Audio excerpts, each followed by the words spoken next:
methods. Uh, One basic algorithm is DB scan algorithm. DB scan means the abbreviation density based spatial clustering of applications with noise. The name itself indicates we are doing clustering based on density. So it is density based, number of points together. So it is based on that density. It depends on the density, number of points together. That is nothing but the density. So density is nothing but when number of points are very near, very thick. So many elements are present within a small space. Then we can say that is high density. A data set has data set is capable of containing consisting of it is capable of containing 10 elements. It contains 9 10 elements like that. We will say that is a high density. So that is capable of 10 elements, only that contains 2 3 elements. So then that is a low density. Density is nothing but within space number of elements are presented, more number of elements are presented, more number of objects are presented. So then the density is high within the cluster. So when less number of elements are presented, so less number of elements are presented, so then that is a low density. So high density, low density. A data set is said to be high density if number of elements are high. A data set is said to be it is having low density when number of elements are less in that particular data set, number of elements are less in that particular cluster. Okay, so in the DB scan method what we will do, so see here number of elements are there in data set. So we have to calculate, we have to categorize each and every object, each and every element into 3 categories. This is a very very main important thing in a DB scan. First you have to examine each and every data point, each and every object. We have to categorize each and every object, either it is related to core point, border point or noise point. Each point that belongs to these 3 points within the entire data set, every point should belongs to these 3 categories. It may be core point or border point or noise point.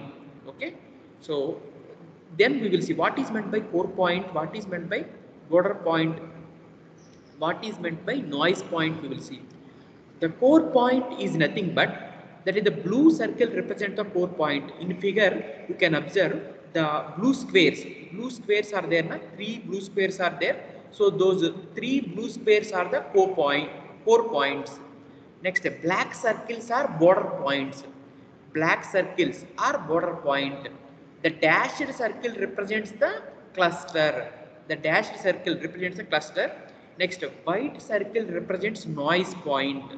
These are the 3 points in the data set. The data set consists of these 3 points, 3 types of points. One is core point, one is border point, one is noise point. The core point is nothing but the square, blue color square, that is the core point. So when the point is said to be core point, when the object is said to be core point, is just you have to consider the point and you have to take epsilon as the radius. Epsilon as the radius you have to take from the point, from the object which you have initially taken. From that point you just take epsilon radius. Epsilon radius you take and draw a circle. Okay, so draw a circle for that particular object or point. So then in that circle, if 3 elements are there other than this, if 3 elements are there, then we can say this is a core point. Okay, when we can tell this is core point, just any object, just choose every object you have to test for this core point. Every object, it is core point or not, you have to test them. For that what you have to do, just take the object and take epsilon radius. So with epsilon radius just draw a circle. With dashed lines we represented a circle. Just draw a circle. In that circle if 3 points are there, more than 3 points are also allowed. 3 points or more than 3 points is nothing but that is core point. So if less than 3 points are there, except this only 2 points are there, then that is not core point. Okay, so Here, why we are taking the points as 3 na? Minimum points we taken as 3. Let us be considered the minimum point we taken as 3. That's why within the epsilon radius 3 objects should be there. With epsilon radius, if you draw a circle, you have to get three objects within that circle. Then only we can say that is a core point. In the same way, you just examine each and every object. We are having three circles. Na? Take first circle. Just the blue color square is nothing but the core point. From that core point with epsilon radius, you drawn a circle. Within that circle, 3 points are there. That's why that is called as core point. Second circle also same, blue square. So with epsilon radius, just you have drawn the circle. The circles may intersect. Okay, the circles may merge with other. Okay, these two circles are merging. So like that, these other two circles are also merging. Like that, number of circles may merge. So, but we have to consider that each and every circle, in each and every circle, with epsilon radius, if you have drawn a circle, within that circle, 3 elements should be existed. Like that, we have to proceed. In the third, uh, in the third circle also, from the blue square, we with epsilon radius, we drawn a circle.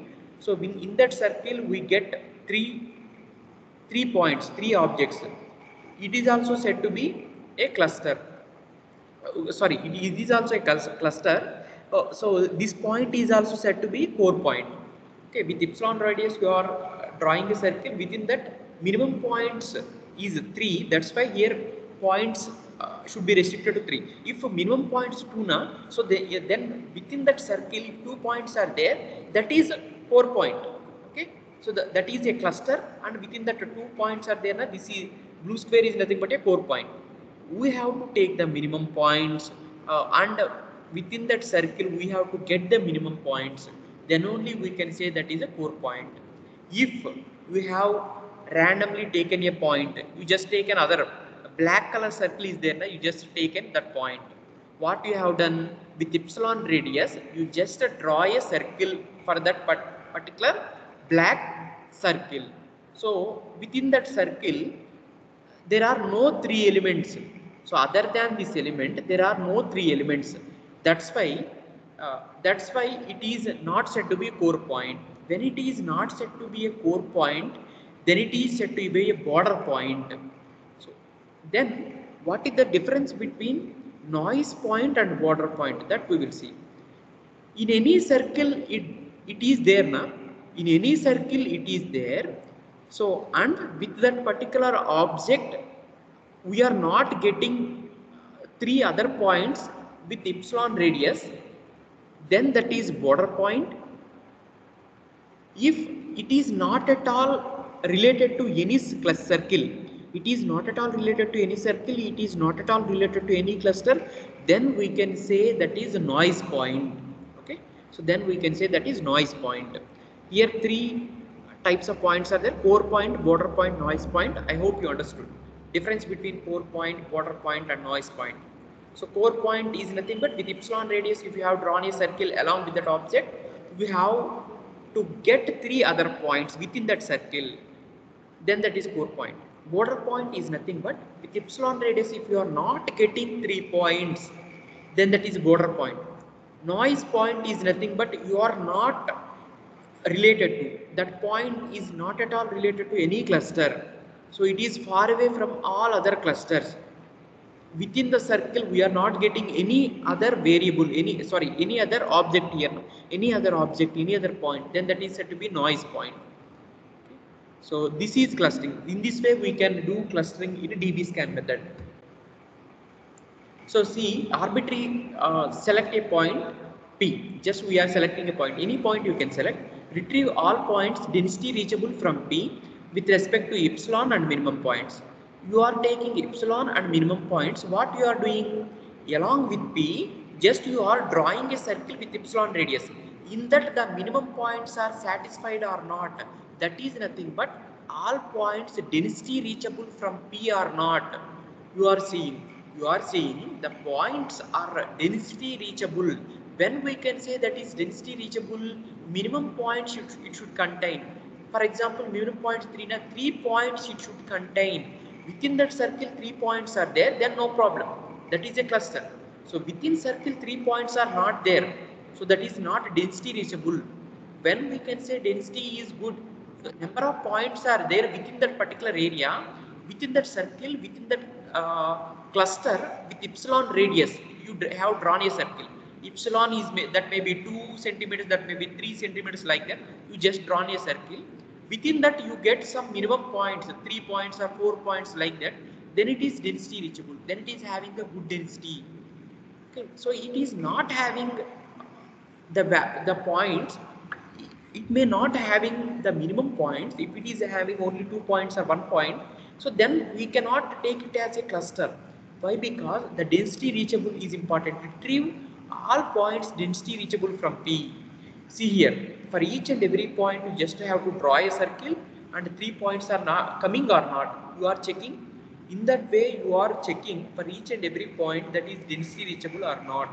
Retrieve all point density reachable from P with respect to epsilon radius and the minimum points. If P is core point, a cluster is formed. Okay, so if P is a core point, what here we are seeing blue color square. So within that circle, we are getting the minimum points. Then we can say that is a core point. P is a border point when no points are density reachable from P. Okay, so we are not getting the minimum number of points. We are not getting the minimum number of points. Here points means minimum number of points. So then that is not density reachable. That's why minimum number of points not getting means that is not density reachable. We can say density if number of points are there. So here we define the number of points are 3. So we may define the number of points as 5, number of points as 4. So then within that circle the number of points condition should be satisfied. DBSCAN visits the next point of the database. Okay, so then the DBSCAN visits the next point. So if at each and every point you have to apply the same technique. Either it is core point, border point, or noise point. For each and every point you have to check the process. You have to check it belongs to which category. Continue the process until all of the points have been processed. You have to continue the process. This all the points you have to examine. All the points you examine such that it related to core point, border point, or noise point. You have to categorize all the points within the data set. So up to that you will proceed. So that is DBSCAN algorithm. See here, DBSCAN algorithm main advantage is, see here, it allows the arbitrary shapes. It allows nested clusters also. See here, this is one cluster, outside this is other cluster. We can represent in DBSCAN. It is having advantages than k-means, such that in k-means we cannot divide like this. Within one cluster, other cluster is there now. Then also we can divide as shown in the figure only. First part, that is one cluster. Second part, that is one cluster. Left side one cluster, right side one cluster. Or you can divide upper side one cluster, lower side one cluster. Like that only you can divide in k-means algorithm. You cannot divide in k-means algorithm interleaved objects. So the cluster is like this, one circle within another circle. You cannot represent differently. You cannot represent exactly. So that is also other thing is also. It not allows V shape. K means not allows V shape. Then what happen if any V shape comes? So you just divide upper part, lower part, or left part, right part only. You cannot divide the cluster arbitrary shape. So exactly you can observe in a DBSCAN, orange color is one cluster, blue color is one cluster. So then in DBSCAN we can represent clearly, but in k-means we cannot represent clearly. In k-means we can just divide left side, that is the top side one cluster, bottom side one cluster, like that only. Or left side one cluster, right side one cluster, that is one. That is the drawback of k-means algorithm. Okay, so k-means we cannot represent like this exactly accurate result. In DBSCAN we can represent like this. If the interleaved objects are there, if the merged objects are there, So then also we can represent clusters efficiently, correctly. So that is a DB scans and a k-means algorithm. About the k-means algorithm drawback has been rectified by the DB scan algorithm, density based clustering. Okay. Next, grid based clustering method. Next method is grid based. So what is meant by grid? Grid is nothing but number of the square. If the square we have taken, that is divided into number of smaller parts. Okay, so here the grid is for example, if the computer screen, it contains so it is a square now. So what will happen? The grid representation mean each and every pixel you have to represent. So that is 1024 by 1024, 1024 rows and 1024 columns. That is the representation of a screen. Here also like this, in grid based method, what will happen? From higher level to lower level, in higher level, in the top level, what happen? The square will represent. In the next level, we will divide the square into two parts.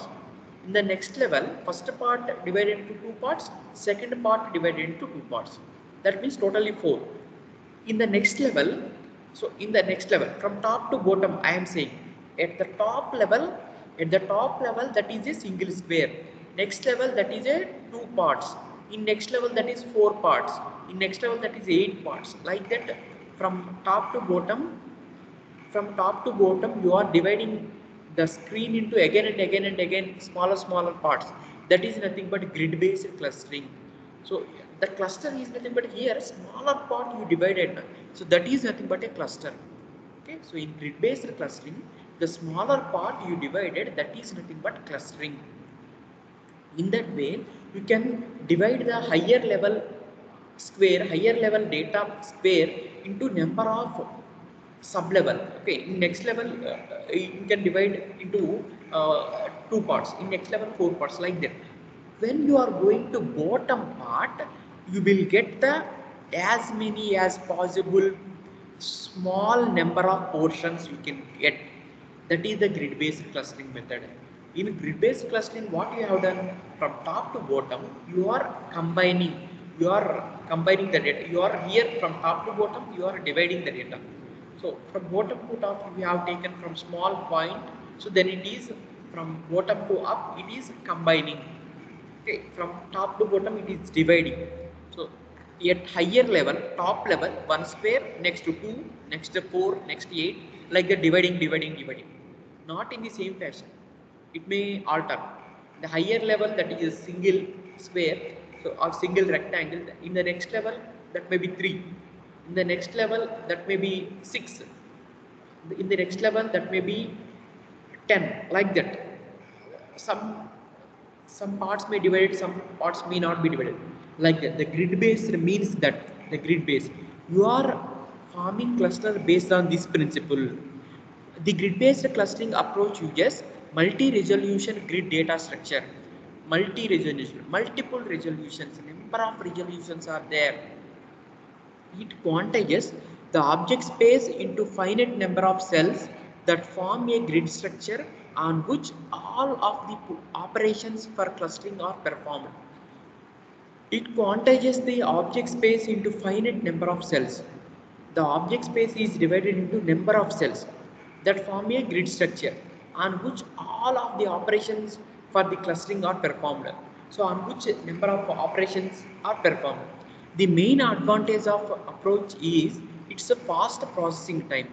The advantage of grid based method is in the required level you can take the data. Okay, so if you have in the first level, that is the in the top level, you can get the combined cluster, combined data set. In the lower level, if you are going during while you are going to lower level, you will get the divided clusters, small subsets you will get. So that is the advantage of this approach. Fast processing time, the processing will be done fastly. Grid clustering approaches. There are three approaches: sting, wave cluster, click. These are the three approaches. Sting, which explores statistical information stored in grid cells. In grid cells, what we are storing? Statistical information. Statistical means count, mathematical information, how many number of how many number of parts are there in that particular grid cell. So like that you are storing statistical information, mathematical information, that is a string. Next, in wave cluster, which clusters objects using wavelet transform method? Which clusters objects? The objects can be divided into number of clusters. So using a wavelet transform method. Here the clustering can be done using a wavelet transform method. The data can be divided into different parts using wavelet. So what is meant by wavelet? Wavelet is nothing but the signal can be divided into the signal. So that may be the audio signal. Okay, so the speech data. While I am speaking the data that is reachable to you through some medium, through some MS Teams app now. So that is the input can be taken in the form of audio signal. Here what happened, the signal can be divided. The signal can be divided into smaller subbands. Each and every subband is nothing but wavelet. So wavelet is nothing but signal. A signal divided into number of subparts. Each and every subpart is a wavelet transform. Okay, next, click. Click also another grid clustering method which represents a grid and density based approach for clustering in high dimensional data space. It represents a grid based and density based approach. So click is a combination of both. In density based approach, what we have already seen, how we are dividing clusters, how we are taking the points, number of points within that particular place, within that particular circle, then we can say that is cluster, that is 4 point, like that we are considering. So here in grid we are following the other method like from higher level to lower level, dividing into number of cells. Here the click is a combination of grid and density based method. So in grid-based method, first we will see sting. Sting means the name itself indicates. In sting, ST means statistical, IN means information, G means grid approach. Statistical information grid approach. Sting means statistical information grid approach. What we are doing, the name itself indicates. In grid, each and every smaller cell, we are storing statistical information. Statistical information grid approach means in small grid, in every grid, we are storing statistical information. That's why it is called statistical information grid approach. Each cell at a higher level is partitioned into number of smaller cells in the next lower level. See here, hierarchical structure. It looks like the hierarchical clustering method. Na? In hierarchical clustering also, from higher level to lower level, what you are doing? Dividing. Okay, so it looks like that structure, hierarchical structure. Why? Because the higher level is partitioned into smaller cells. Again, in the next level, those can be subdivided into again smaller cells. Again, those can be subdivided into smaller cells. Like that, the process can be continued. Statistical information of each cell is calculated and stored beforehand and is used to answer queries. So at each and every cell, at each and every small cell, small grid, we are storing statistical information. The statistical information is calculated and stored and is used to answer the queries. Any queries are there, we applied queries now, we given queries. So then we can get answers for the queries using the statistical information. Any query you applied, we can retrieve the data, we can just apply the query on this grid based clustering method. At each and every cell you are having statistical information. For that query you can easily we can get the answer for that. Why? Because you are having the statistical information, mathematical information. Any query applied, you can retrieve the answer. Parameters of higher level cells can be calculated from parameters of lower level cell. From lower level cell, you can get the higher level cell values. Why? Because in lower level cell, you are having the mathematical information. Then that is combined with the number of cells, and we are going to higher level now. So then the higher level data also you can calculate from the parameters of the lower level cell. At each and every cell, we are storing statistical information. That is the major advantage of this string method. Why? Because at each and every cell you are storing, if you applied a query, so at any cell just it can extract the data from that particular cell. It takes the data and calculate the higher level data, and it can give the answer for the query. Count, mean, standard deviation, minimum value, maximum value are the statistical variables. These are the statistical variables. You know already. Count value, mean value, that is the average value. Yes, in the standard deviation, we have to calculate minimum of all variables, maximum of all variables. These all we can calculate easily using string method, using string clustering approach. Type of distribution it adopts is normal, uniform. Two types of distribution, that normal distribution, uniform distribution. Two types are there. So uniform means all are equally. So otherwise you can distribute normally also. Uses top-down approach to answer spatial data queries. For spatial data queries, it follows top-down approach. It is having two approaches now, as like in hierarchical clustering, bottom-up approach and top-down approach. Two approaches are there. It uses a top-down approach to answer spatial data queries. Top-down approach from higher level to lower level. That is a top-down approach. To answer spatial data queries, it uses a top-down approach. Start from a pre-selected layer with a small number of cells.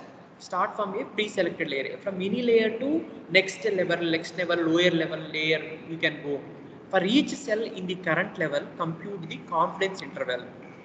For each cell in the current level, at each level you can go to any cell and you can compute the confidence interval. So remove the irrelevant cells from the from further consideration. That is for further consideration. Irrelevant cells, those cells are not at all relevant to the data. You are having the statistical information in each and every cell now. That's why it is not related to cluster. You can just remove that. When finish examining the current layer, proceed to the next lower level. Okay, that when you are finishing the current layer, okay, then when you finish the current layer, then you proceed to the next lower level. It is the top down, then that's why first level. Next you can go to second level, third level, fourth level, fifth level. Like that you can go from top level to bottom level. And repeat this process until the bottom layer is reached. See here, the process is top down. Simple. The process is top down. That's why you have to come from top layer to bottom level layer. Top layer to bottom layer. We have to go further and further. So what are the advantages of string method? What are the drawbacks of string method? The grid-based computation is query independent. Okay, so the grid-based grid you are calculating, the cell you are calculating, that is query independent. Okay, so that statistical information you are storing at each and every cell. From that you can get query answers. Okay, so but that grid calculation, that grid partition cannot be done based on query. Just it is done step by step in a top-down approach. The grid at each and every grid, every cell, the statistical information stored, it is divided, subdivided into number of parts. You can get from you can get to lower level layer from higher level layer. The grid-based computation is query independent. So it is query independent. When you apply query, it gives result. Okay. So based on query, it will not be processed. It will not be divided. Fast in processing, because the statistical information stored in each cell represents the summary information of the data. It is fast process. Why? Because at each and every cell you are having statistical information. No need to go for all the cluster. No need to go for entire cluster. You just go to one part and you can get the entire data. Any cell you can go and you can calculate the higher level data. You can get the entire data. That's why it is fast processing. The grid structure facilitates parallel processing and incremental updating. The grid structure facilitates parallel processing. It is parallel processing. Why? Because the upper level layer, it is divided into three parts like that. Okay, next it is subdivided. Next it is subdivided. So that it is looks like parallel processing, so and also incremental updating. From higher level to lower level, when you are going, the grids count is increasing. The grids count is increasing. You are dividing the data into number of grids. Number of cells count is increasing. That's why it is called as incremental updating. Incremental updating, from top to down, you are dividing the square into 2 square, next 2 squares into 4 squares, like that again and again you are dividing. That's why it is incremental updating. This is parallel processing. Why? Because parallelly you can process number of grids at a time. So the data can be divided into subdivided into next level, several parts. Again, it divided into two parts, divided into four parts, divided into 8. Like that, it is a that's why it facilitates the parallel processing and incremental updating. The method's efficiency is major advantage. The advantage is efficiency. It is fast processing and it is having efficiency. Why? Because the main reason is statistical information is there at each and every cell. The time complexity of generating clusters is big O of n. The time complexity of the clusters is big O of n, where n is the total number of objects. Where n is the total number of objects, the time complexity is O of n. Next, the query processing time is, for a given query, the processing time is big O of g. G is the total number of grid cells at the lowest level.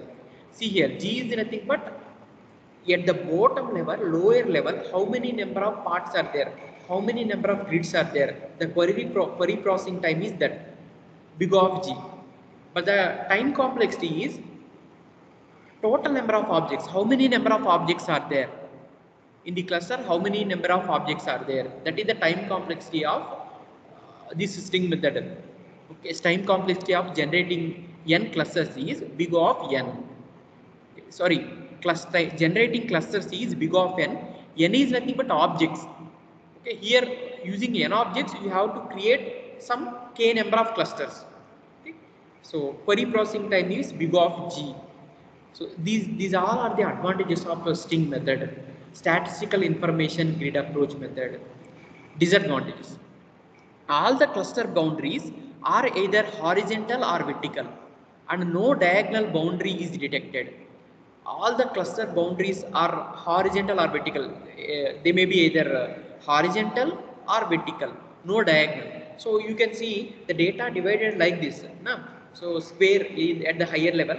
You can see the figure, you can observe clearly. So see the figure here. In this figure, at the top you can observe the square. So in the next level, it is divided to 2 parts. In the next level, again 8 parts, 4 parts, like that. Here, if you have taken this figure, in the higher level, single square. So in the next level is subdivided, and in this level you can observe 1, 2, 3. In vertically 3 parts, 1, 2, 3. Horizontally 3 parts. Vertical 3 parts, horizontal 3 parts. How many parts? This is 9 parts. In the next level, again it is subdivided. Each and every subpart in 9 parts, each and every subpart is divided into 4 parts. At the bottom layer, you can observe it is the bottom layer, it is the middle layer, some middle layer, or you can say I minus 1 first, I minus 1th layer. This is the ith layer, I minus 1, that is the I minus first layer. So this is the first layer. Okay, second layer, third layer, fourth layer, and so on. I minus 1 layer. So finally, ith layer. Okay. So in this way, you can dividing the data into subparts again and again. The disadvantage is all the clusters boundaries are horizontal vertical. You are dividing only horizontal or vertical only, na? So you are not dividing diagonally. In the figure you can observe you are not dividing diagonally. You are just divided horizontally 3 parts, vertical 3 parts, total 9 parts. In I minus 1 cluster, how many parts? 9 parts. Vertical 3 parts, horizontal 3 parts, 3 by 3, 9 parts. Only horizontal vertical, no diagonal. That is a drawback, one drawback. Next, this leads to low quality and accuracy of the clusters. Okay, the drawback of this method is it is when coming to advantages, it is fast processing, it is immediately give the result. Okay, it is parallel processing, it is incremental updating. So it is good. Okay, so but when coming to drawbacks, it, quality wise it is low. It is giving fast result, but it is not giving 100% accurate result. It is not giving. Coming to other methods, it is fast, it is giving result quickly, time complexity is good for this sting method, but drawback is lower quality and lower accuracy of the clusters. So in grid-based clustering method, the other method is wave cluster method. So what is meant by wave cluster? Already I told you, wave cluster is nothing but the signal is divided into number of sub-signals. The signal is divided into number of sub-bands. Okay, so again that is divided into number of subparts. Okay, each and every subpart is called as wavelet transform, that we call as wavelet. Each and every small part is a wavelet here. Okay, wave cluster is nothing but these wavelets combination is nothing but wave cluster. Okay, this wavelet combination is nothing but wave cluster. A multi-resolution clustering approach which applies wavelet transform to the feature space. The feature space for the sphere, the data set, you are applying the wavelet transform data. Wavelet transform is the other technique. In image processing, wavelet transform is a familiar approach we will use for several applications. For several applications in digital image processing, we will use wavelet transforms. Here, for clustering, we are using wavelet transformation method. Okay, so how we are applying? Just you have to apply the wavelet transform method, the principle, to here, to this feature space. A wavelet transform is a signal processing technique that decomposes a signal into different frequency subbands. Wavelet transform is a signal processing technique. Okay, it is a signal processing technique. What it will do? The data can be divided. The signal here, that what is data? Here in wavelet transform, the data is a signal. The signal is divided into frequency, different frequency subbands like that. Okay, so the frequency may or may not equal. It divides the signal into different subparts. Each and every subpart frequency compared with other may or may not equal. So like that, it will divide. The principle can be used here in grid-based clustering. In this wave cluster, grid-based clustering, in this wave clustering, you are using the principle of wavelet transform. How the frequency subbands came from signal, from a single signal, number of frequency, different frequency subbands came. In the same way, here the data can be, that data set can be divided into different clusters. Each and every cluster may contain different subset of elements. It uses features of both grid-based and density-based clustering. So in this wave cluster, we are using grid-based and density-based. Two approaches we are using. Wave cluster is capable of handling up to 20 dimensions. This wave cluster maximum capacity is 20 dimensions. Okay, it is supportable to high dimensions. Up to which number of dimensions it supports is in nothing but 20 dimensions. So input parameters. What are the input parameters for this wave cluster? Number of grid cells for each dimension, number of grid cells for each dimension, number of x dimension, y dimension, number of dimensions are there. For each dimension, you have to give the number of grid cells. How many grid cells are there? That you are giving as the input parameter. The wavelet and the number of applications of wavelet transform. The number of applications of a wavelet transform, that is the wavelet, that is also giving as input parameter for this wave cluster. Okay, so you can observe the data can be divided like this. The data can be formed clusters in this way. You can observe it is combined. In k-means we cannot do like this. Okay, as this DB scan method. DB scan method is having the advantage of like this. Arbitrary shape of clusters can be formed in DB scan. Na? So in this wave cluster method, we are applying two approaches. We are using two approaches. Grid based approach we are forming. You are dividing the data into number of cells. See here, in this figure you observe the data can be divided to 1, 2, 3, 4, 4, 4, 8, 12, 16. 16 parts. That is 16 grids. Here the grid based method is applied, and also in wave cluster we are using the density based method. See here, based on density it is cluster 1. Again in that other cluster is nested, na? Is second cluster. Next, in third cluster, fourth cluster is nested.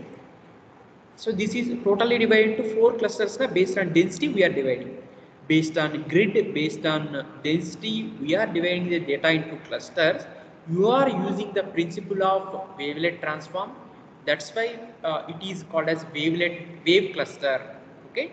So wave cluster is nothing but it simply uses the principle of wavelet transform. It is the grid-based clustering method. That's why we divide the data into number of grid cells, and we divided the data into number of clusters based on density. So this is the process of wave cluster. In this way, the wave cluster can be formed. How to apply wavelet transform to find clusters? Summarizes the data or summarizes the data by imposing multi-dimensional grid structure onto data space. It summarizes the data. Here, multi-dimensional grid structure. It allows number of dimensions up to 20 dimensions. It allows now. So wavelet transform we can apply on clusters. We can find the clusters by summarizing the data. How we can summarize multi-dimensional on multi-dimensional grid structure? You are imposing, summarizing the data, combining the data. So in the data space, in multi-dimensions, just you can combine the data and you can form clusters. These multi-dimensional spatial data objects are represented in a n-dimensional feature space. So these multi-dimensional spatial data objects are represented in n-dimensional. N-dimensional, here n is 20, up to 20 it is good. Okay. So here n is 20. Multi-dimensional structure, that structure, that data you are representing in n-dimensional feature space. Maximum n is 20. 20 dimensional feature space you can represent. Apply wavelet transform on feature space to find dense regions in the feature space. You have to apply wavelet transform. In wavelet transform, you are having the formula, na, principle. So how the signal divided into frequency subbands, like that here also using that principle, that wavelet transform, you have to apply to the feature space, and you have to divide the data into dense regions. The feature space is divided into dense regions. How the signal is divided into different frequency subbands. Apply wavelet transform multiple times. You are applying wavelet transform multiple times, which result in clusters at different scales. At each and every time you will get different cluster. At one time, if you apply wavelet transform, first time you will get a cluster of 10 points, 10 points in one cluster, 10 points, 10 points like that. Sometime you may get 11 points, 9 points like that. So in other time you get 8 points, 9 points like that. Different clusters you will get. Why is wavelet transformation useful for clustering? How this wavelet transformation principle we are applying on this clustering you have already seen. So above are the steps to apply wavelet transform to finding the clustering, to forming the clustering. Okay. So then how it is useful? Why it is useful means this wavelet transform is useful clustering. Why? Because this wavelet transform also unsupervised clustering. That means it is unsupervised learning comes under. Clustering is purely unsupervised learning method. So this wavelet transformation is also unsupervised learning method. So the unsupervised clustering we are doing.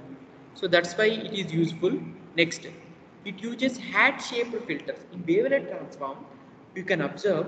So you once go through wavelet transformation topic, then you can observe here the elements can be represented. The graph can be represented hat shape.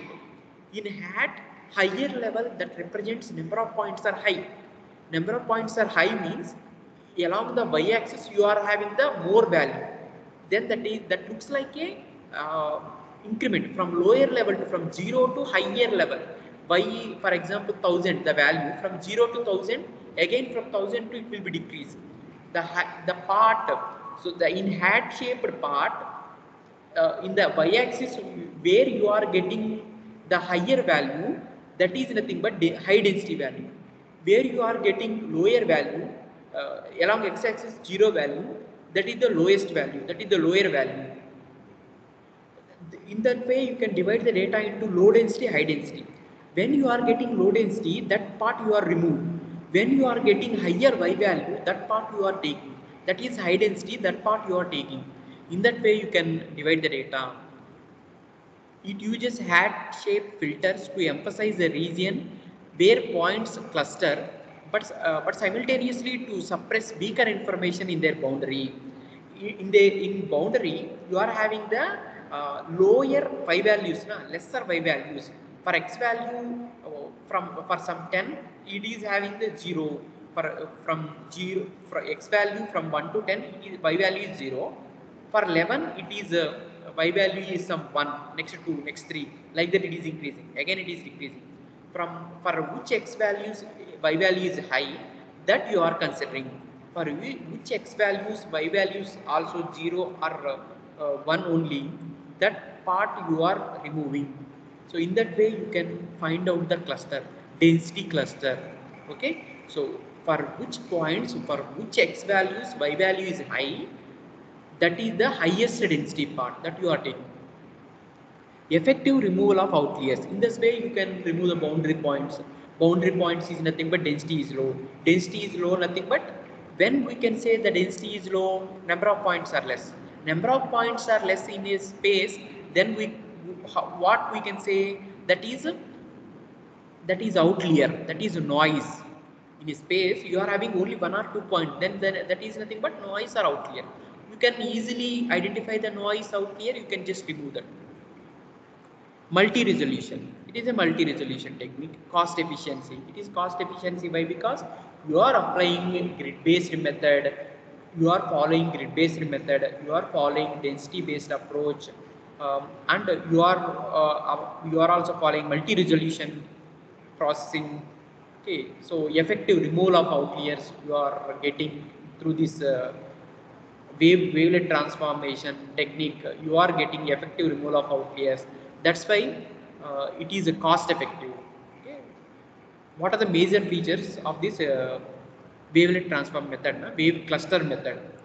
So complexity is big of n. Next, detect arbitrary shaped clusters at different scales. At each and every level we will get different shaped clusters. Okay, so at that particular level that cluster is okay. So in the first level, top level, only one cell. Okay, in second level you are having some 3 cells. In next level you are having 9 cells. In next 18. Okay, in third level you are having 9 cells. Now those 9 cells are divided into 5, 4, like that, 2 clusters. Okay, so in the next level 18 objects are divided into 5, 5, 4, 4, like that. At each and every level, based on the level, based on the number of cells, the clustering can be done.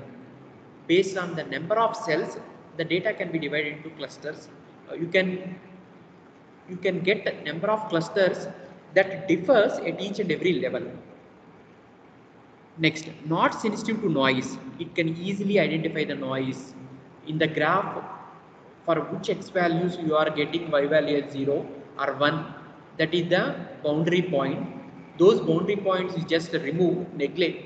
So those are nothing but the noise points or outlier points or the irrelevant values, you can say. Not sensitive to input order. You can give any input, it will take. Okay, for input order, it is not sensitive. Okay, you can give input in any form. Only applicable to low dimensional data. For low dimensional data, it is applicable. Upper limit is 20 dimension. Okay, so but lower dimensional data, it will give some more good result when compared with the higher dimensions. It supports up to 20 dimensions, but for lower dimensions, for low dimensional data, it is good. For low dimensional data, it gives the good result. Okay, this is about grid-based clustering method. In the next class, we will see the model-based clustering method and outlier analysis. The both topics we will see in the next class. Okay. So now I am closing this class. In the next class, we will see the model-based method and outlier analysis both.